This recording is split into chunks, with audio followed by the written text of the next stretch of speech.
Welcome. Hi, this is Dr. Paul, and it's another session of Ask Your Pediatrician.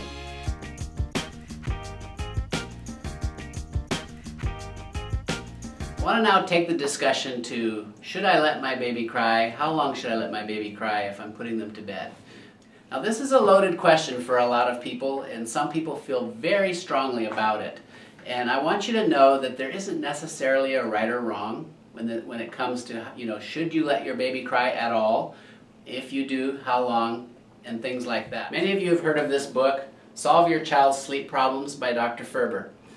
He's so famous that they call it the Ferber method.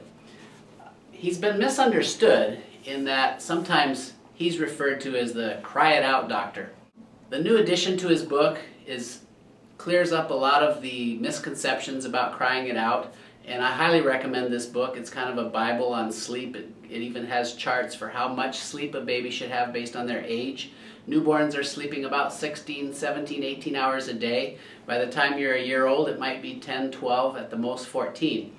But he addresses this issue of temperament. There are children, I've had a handful of families where it would absolutely be cruel to try to teach that child by letting them cry because their temperament won't work for them. But for most children, and I've raised many, I have 10 children, I've raised 4 from infancy, from babies.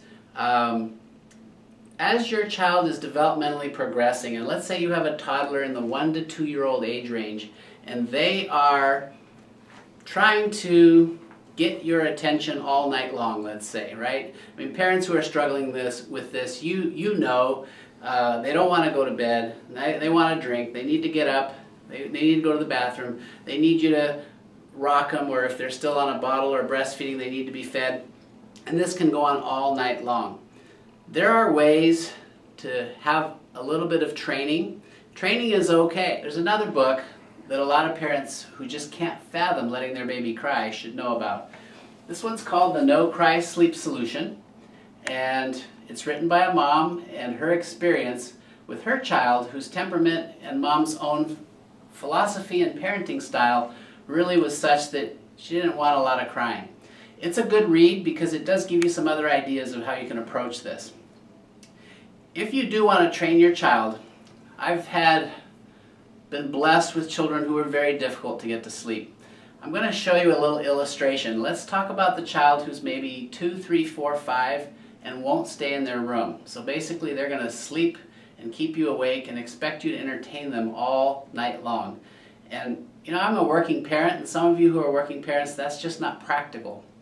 So they don't want to stay in their room. So what I'm going to show you is this is going to be the child's bedroom, and we'll just say the child's name is Noah, and he keeps coming out of the room. So I'm going to take Noah. Now, if you keep coming out, I'm going to have to close this door.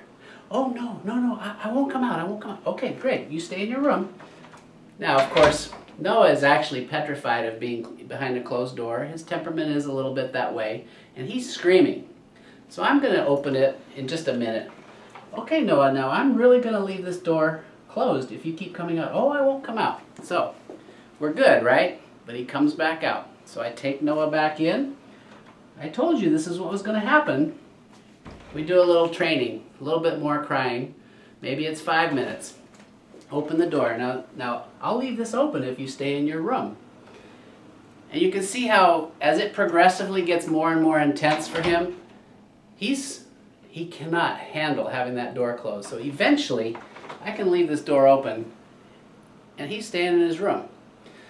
There's some crying involved here, right? But it's not cruel, it's not punishment, it's training. So I just wanted to illustrate that concept. I think sometimes people are concerned that crying is cruel and you're punishing. It's simply training. Worst case scenario, I have helped thousands of parents over the years. Let's say you've got a 1 to 2 to 3 year old child who just will not go down. They are in for the fight, and I've got parent after parent says, no, doc, you don't understand. My child's different. And I'll say, let them scream for 3 hours. This is going to sound crazy.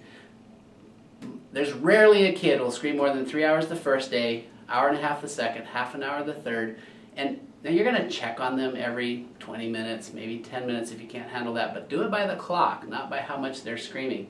By the end of the week, you've got a baby that's calm, peaceful, sleeping through the night, and they're happy, and you're sleeping, the whole family's happy.